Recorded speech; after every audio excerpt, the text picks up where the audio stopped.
जी senator Saifullah Bhutto साहब। Thank you mister chairman. कुफर टूटा खुदा खुदा करके पाकिस्तान तहरीक इंसाफ जनवरी 2023 से इलेक्शन केपी के और पंजाब में इलेक्शन की डिमांड करते करते आखिर में और जैसे उस वक्त की हुकूमत इलेक्शन से भागी और इलेक्शन कमीशन इलेक्शन से भागा, बाला आखिर खुदा ताला ने वो दिन भी लाया जब वो इलेक्शन 2024 हुआ, जिसमें बड़े नए नए तरीके देखे गए। बाकी तो इलेक्शन से पहले थे, लेकिन इलेक्शन में आपने देखा कि नॉमिनेशन पेपर फाइल करना, जब मेंबर गए तो उससे छीनना, प्रोपोजल सेकेंडर को अगवा करना, उसके बाद नॉमिनेशन पेपर जो रिजेक्ट करना, बल्ले का निशान वापस लेना, एक लीडर को 3 दिन लगातार 24 घंटे कोर्टों को चला के सजाएं देना, उसके बावजूद भी जो इलेक्शन हुआ कम से कम उसकी तो लाज रखी जाए। उसको क्यों नहीं मानती ये हुकूमत? मुझे ताज्जुब था, मैं तो ये चाह रहा था कि हम इस इलेक्शन पे बात करते, लेकिन यहां हमारे एक कुलीग ने, जैसे हुमायूं भाई ने भी कहा कि उसने साफ लफ्जों में ऐसे जहर उगला कि उसका गुस्सा तहरीक इंसाफ से जाता नहीं। पता नहीं कि तहरीक इंसाफ ने उससे क्या किया, लेकिन मैं समझता हूं कि उसको गुस्सा इस सिस्टम पे था। शायद उन्होंने जब एक स्लोगन बनाया था पार्टी के लिए कि पाकिस्तान को नवाज दो, लेकिन जवाब आया किसी से कि नहीं अभी शहबाज लो। शायद उसको ये गुस्सा है जिसकी वजह से उसकी वो तकलीफ नहीं जाती। वो कहते हैं कि 2018 के इलेक्शन, 70 का इलेक्शन, 1977 के इलेक्शन में भुट्टो साहब को उसके बाद फांसी लग गई, लेकिन आप जब 85 के नॉन पार्टी इलेक्शन में जो ये पार्टी आपकी वजूद में आई थी वो आप भूल गए। वो उस ज़ियाउल हक के 10 साल मार्शला में वजूद में आई थी, ये आपको नहीं भूलना चाहिए कभी भी। आज आप कितने भी इनकलाबी बने, 1985 से आप अपनी जान नहीं छुड़ा सकते, तो लिहाजा आपको याद करना चाहिए। 2018 के इलेक्शन में बड़ी तकलीफ है, तो मैं बस हल्का टच करता देता जा रहा हूं कि 2018 में भी आपको याद करना चाहिए कि अप्रैल 2022 में जब हुकूमत बनी थी, वही 2018 के इलेक्शन के नताइज थे, वही आरटीएस था, उसी आरटीएस में सिंध हुकूमत बनी थी। आप अभी हमें कह रहे हैं कि जी केपी का इलेक्शन 2024, मैं पहले तो ये कहूं कि हमें कोई ऑब्जेक्शन नहीं है। पहले आप जो है जो भी इलेक्शन की ऑडिट करवाएं, स्टार्ट केपी से करें। केपी के NA 1 से लेके 45 तक जहां तक उनकी सीट्स हैं, जो उनकी 115 MPs की सीट्स है, पहले उसका इलेक्शन ऑडिट करवाएं, बाद में आप अपने गिरबान को देखें। आप कहते हैं कि इलेक्शन केपी में इमाम काबा ने नहीं किया, बिल्कुल नहीं करवाया। इमाम अबू हनीफा बिल्कुल नहीं था, लेकिन ये इमाम सिकंदर सुल्तान ने करवाया इलेक्शन, ये भी आपको नॉलेज में होना चाहिए। उस इमाम सिकंदर सुल्तान से तो हिसाब ले, इलेक्शन हो गया, जो इलेक्शन हुआ है उसकी तो लाज कम से कम आप लोग रखें। हम यहां भी, मुझे अफसोस हुआ, कल सारा हाउस उठ के खड़ा हुआ कि भाई इस इलेक्शन की ऑडिट होनी चाहिए, दांधली हुआ। अभी हम यहां हाउस में टोटल 14-15 दोस्त बैठे हैं। ये है हमारी सीरियसनेस इस हाउस की, इस अपर हाउस की, हम कितने अपने मसाइल हल करना चाहते हैं। बात यह है कि जब भी आप कोई भी चीज करें, कम से कम जो चीजें आ गई हैं उस पर तो आगे बढ़े। मेरी एक छोटी सी बस गुजारिश थी, जैसे यहां खिताब किया गया कि माजी की यादें जो है खुशगवार नहीं है, बेशक नहीं है, लेकिन आए हम सब दोस्त मिलके माजी को छोड़ें।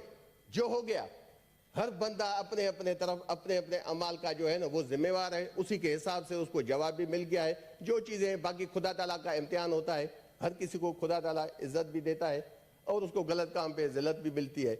बात ये आए हम कम से कम माजी को छोड़ के इस हाल को जो अब हम यहां खड़े हैं, हम इसको तो खुशगवार क्यों नहीं बनाते?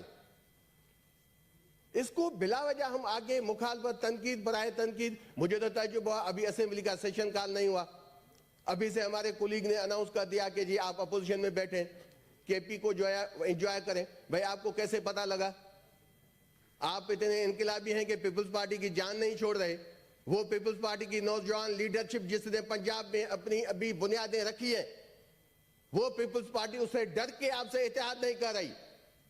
कि कल बिलावल साहब किस तरीके से पंजाब में जाएंगे।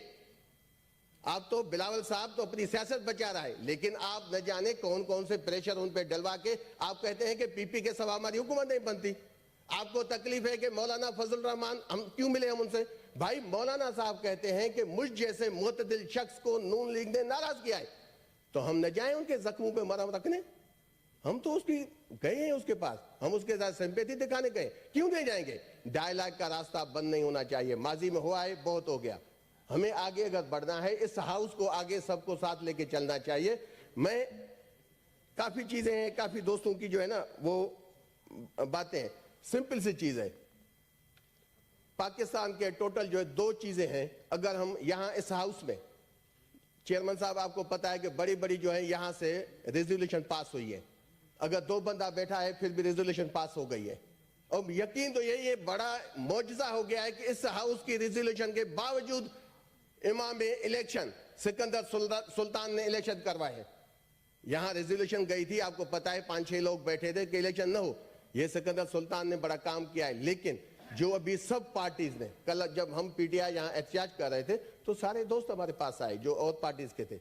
उन्होंने कहा जी नहीं जी हम भी आपके साथ हैं। तो यहां हम उसको, मेरी एक तजवीज है, अगर ये हाउस बेहतर समझता है तो आप उसमें रेजोल्यूशन लाएं ताकि हम इस मसले को हल कर सकें। देखिए सिंपल सी चीज है, एनए और 4 प्रोविंशियल असेंबलीज के टोटल 858 सीट्स है। 858 सीट्स के अब टोटल जो उसके फॉर्म 45 अंदाजन बनते हैं वो कोई 1,60,000 बनेंगे। भाई फॉर्म 45 पे आपको तकलीफ नहीं होनी चाहिए। इस वक्त अगर किसी दोस्त को फॉर्म 45 पे तकलीफ हो रही तो मैं तो समझता हूं कि पाकिस्तान की कौम ने माजी में 75 साल में जितने नई टैक्टिक्स यूज करके इलेक्शन को किसी के फायदे में किया गया, इस मरतबा पाकिस्तान की युद्ध उठ के, जिस युद्ध के लिए काफी लोगों को तकलीफ है, एक केयर टेकर मिनिस्टर यहां से उठ गया है जो एक टीवी टॉक शो में कह रहा था कि मैंने पीटीआई के लोगों को युद्ध मैंने इजाद किया था। वो आज अगर बैठता तो वो देखता कि पाकिस्तान के युद्ध ने आपका क्या असर किया है, कितनी सीट्स युद्ध ने उठाई है। आप उसी दिन टीवी में फकरिया बैठ के कह रहे थे being as a caretaker minister, आप कह रहे थे कि हाँ जी मैंने इजाद किया था। कोई फकरिया बात है? आप अगर अपने नौजवान को इज्जत नहीं देते तो खुदा ताला आपको भी इज्जत नहीं देता। बात यह है, मैं आता हूं 858 सीट की ऑडिट पे। 858 सीट की ऑडिट कोई बड़ी बात नहीं। फॉर्म 45 क्या होता है? जो प्रिजाइडिंग ऑफिसर होता है पोलिंग स्टेशन का, वो रिजल्ट देता है, उस पे साइन होते हैं और थंब इंप्रेशन है सब जो एजेंट हैं सब पार्टीज के। उसके अलावा जो प्रिजाइडिंग ऑफिसर एपीओ, सिंपल सी चीज है। 1,60,000 फॉर्म जो है वो आप उसकी ऑडिट वेरिफिकेशन कराएं, थंब इंप्रेशन, बिल्कुल सिंपल। स्टार्ट करें केपी से। जो जीतता है, जो पार्टी जीत के आए, हम सब यहां अहद करते हैं कि पाकिस्तान के भलाई के खातिर उसका मैंडेट माना जाए, फिर हम सब मिलकर बैठे कि पाकिस्तान के मसाइल भी हल हो। मैं पीटीआई की तरफ से आपसे कमिटमेंट करता हूं कि पहले आप ऑडिट करवाएं, जिसकी हुकूमत बनती है। अगर आपकी हुकूमत बनती है तो पीटीआई आपको फॉलो करेगी, आप किसी को मिन्नतें नहीं करें। लेकिन अगर आपका ये झूठा इलेक्शन है, जब आप देखें जो वो बंदा कहता था इन्हें 71 सियालकोट से कोई शर्म होती है, कोई हया होती है, उसको शर्म नहीं आई। 99% नतीजा आ गया। जब आप जियो देखें, जियो टीवी किसकी है? उस जियो टीवी पे 99% रिजल्ट 55,000 की लीड थी रहना डार को, वो अचानक 1% से कैसे जीता? अगर 300 पोलिंग स्टेशन एवरेज है एनए पे तो 1% का मकसद है 3 पोलिंग स्टेशन। ये कौन सी 3 पोलिंग स्टेशन हो सकती है जिसमें 55,000 से ज्यादा वोट था और उसको, जिसको कभी शर्म नहीं आई, जिसको कभी हया नहीं आई, वो लोगों को एथिक्स सिखाता है, वो हमारी लेडीज को गालियां देता है, इस वक्त कह रहा है कि जी अभी हमें इससे छोड़ना चाहिए। उसको नहीं आई शर्म आया कि 1% पे 55,000 की लीड कहां गई? या वो जियो टीवी गलत था, या तुम गलत हो, या इमाम इलेक्शन सिकंदर सुल्तान गलत है। तीनों में एक गलत है, पीटीआई का कोई इसमें कसूर नहीं है। ऐसे अगर आप इलेक्शन जीतोगे, आप आ जाए जो केपी का इलेक्शन है एनए 15, ओ भाई मौलवी किफायतुल्लाह साहब कहता है, क्योंकि देखें चेयरमैन साहब एक बड़ी आसान सी चीज है, हाँ हम आंखें बंद करके बैठे फिर तो नहीं माना और चीज है मौलवी, क्योंकि जब आप कोई भी इलेक्शन हो तो उस पर आपको पता है तो उस पर मुख्तलिफ कैंडिडेट होते हैं, उसमें एक बंदा नहीं होता, 2 नहीं होते कि नून लीग और पीटीआई के सिवा कोई बंदा नहीं था। 8 उम्मीदवार हैं, मौलवी किफायतुल्लाह NA-15 मानसरा पे वो आके कहता है कि मेरे पास फार्म 45 है, उसमें PTI का बंदा जीता है। कैसे नून लीग कहती है कि हमारा बंदा जीता? उसी इमाम इलेक्शन ने उसका इलेक्शन नतीजा जो है वो इशू नहीं किया। कौन सा इलेक्शन है? आप मुस्तफा नवाज खोखर के पास नतीजे होंगे, आप हाफिज नईम बैठे हैं। भाई ये पहला इलेक्शन है पाकिस्तान में, हिस्ट्री चेंज हो रही है कि जो इलेक्शन में खड़े हैं, जो थर्ड पे आए, फोर्थ पे आए, वो पहले जो विनर है वो अपने सबूत वो दे रहे हैं। आपके मानने न मानने से नहीं होगा। हाँ, आपकी मजबूरी हो सकती है। 1,60,000 फार्म 45 की ऑडिट इस हाउस में होनी चाहिए। अगर इस हाउस में नहीं होती, इस हाउस में नहीं होती, तो हम चलते हैं सुप्रीम कोर्ट में। वो काजी साहब, चीफ जस्टिस ऑफ पाकिस्तान, वैसे भी वहां लाइव होती है ना, आए काजी साहब दरबार लगाएं, 1,60,000 फार्म 45 की वेरिफिकेशन करवाएं। जो पार्टी जीती है वहां ऐलान करें। वैसे भी आपके पास लाइव होता है, वैसे भी आप 12 बजे तक आप अपनी कोर्ट खोलते हैं, तो ये भी काम हो जाए ताकि वंस इस इलेक्शन में इस पाकिस्तान के अवाम को हकायक सामने आ जाए, ताकि माजी में 75 साल में क्या होता रहा है पाकिस्तान के साथ, कौन कितना जमहूरी लीडर था, कौन है, कौन आगे है जो इस सिस्टम को आगे नकेल डालना चाहता है, तो वो पता लग जाएगा। फिर उसमें जो भी आरओज, जो कंसर्न ऑफिसर्स हैं, अगर वो इन्वॉल्व हैं, अगर वो एक्सपोज हो जाते हैं, वो जाहिर हो जाता है, तो मैं आपसे ये डिमांड करता हूं, जैसे कमिश्नर ने कहा है, कमिश्नर पिंडी ने, ऐसे उन आरओज को जो धांधली में शामिल साबित हो, किसके पास? काजी फायज ईसा के पास, चीफ जस्टिस में लाइव कवरेज के तहत उनको फांसी पे लटकाया जाए, उन लोगों को न छोड़ा जाए। लेकिन अगर आप 1,60,000 पे नहीं जाते, तो कम से कम इससे तो स्टार्ट करें ना। जो पिंडी के कमिश्नर ने कहा है यहां क्या है, 13 MNA की सीट्स है, अगर 300 पोलिंग स्टेशन हो तो राउंड अबाउट आपके 4,000 फार्म 45 बनते हैं। अगर 1,60,000 पे नहीं जाते तो इससे स्टार्ट कर लें, यहां से पता लग जाएगा। अगर 4,000 फार्म तो कोई बात ही नहीं है, यहां 2 दिन में हो जाने हैं वेरिफिकेशन, तो आप उस पे आ जाए ना। मैं नून लीग को सलाम करता हूं, मैं उस उस्ताद को सलाम करता हूं, उस कुलीग को सलाम करता हूं जिसने ऐसे ऐसे स्लोगन 7 फरवरी के न्यूज़पेपर में आपने देखा, पाकिस्तान को नवाज दो, पाकिस्तान को नवाज दो। क्यों पाकिस्तान में कोई, पाकिस्तान को किसी ने नहीं नवाजा? पहले पाकिस्तान को बहुत नवाजा गया है, इसी नवाज को भी पहले नवाजा गया है। तो पाकिस्तान के अवाम ने बताया कि नहीं, हमें नहीं चाहिए।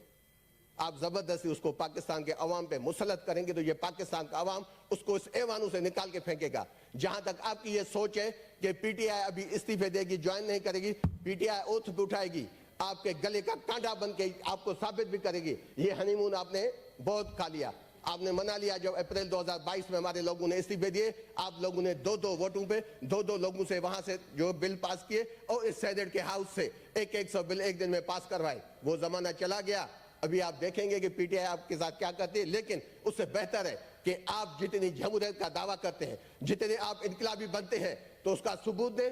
जो कमिश्नर लियाकत चट्टा ने कहा है, उस लियाकत चट्टा से तो स्टार्ट कर लेना। मैं ये ऐलान करता हूं, मैंने अपनी पार्टी से भी नहीं पूछा, डॉक्टर हुमायूं मोहम्मद साहब हमारी कमेटी के मेंबर भी नेगोशिएट, मैं ऐलान करता हूं, अगर पिंडी के इलेक्शन में आप जीते, हमारी पूरी पार्टी पाकिस्तान से जो भी ऑब्जेक्शन हम विड्रा कर लेंगे। लेकिन अगर आप हार गए तो आपको हमेशा इलेक्शन को छोड़ देना चाहिए। आप कभी भी पाकिस्तान के अवाम के साथ ये मजाक न करें। आए यहाँ लिख के, चेयरमैन साहब बैठे यहाँ बैठ के कहते हैं कुरान शरीफ मंगवाएं, उस पर हाथ रखते हैं, मैं अपनी पार्टी के पास जाऊंगा। आए अवाम तो देखे, पूरा लाहौर आप हार गए हैं, बच्चियों को आप जेलों में डाल के आप बैठे, ऐसी बातें यहां करते, हमें न समझाएं। बहुत सारी चीजें हो गई है। खुदारा अगर आप वाकई पाकिस्तान के मसाइल चाहते हैं कि मसले हल हो, हम सब मिल बैठ के करने को तैयार हैं, लेकिन इसकी ऑडिट सुप्रीम कोर्ट में होनी चाहिए। जो जीते उसकी अनाउंसमेंट यहां से होनी चाहिए। Thank you ji.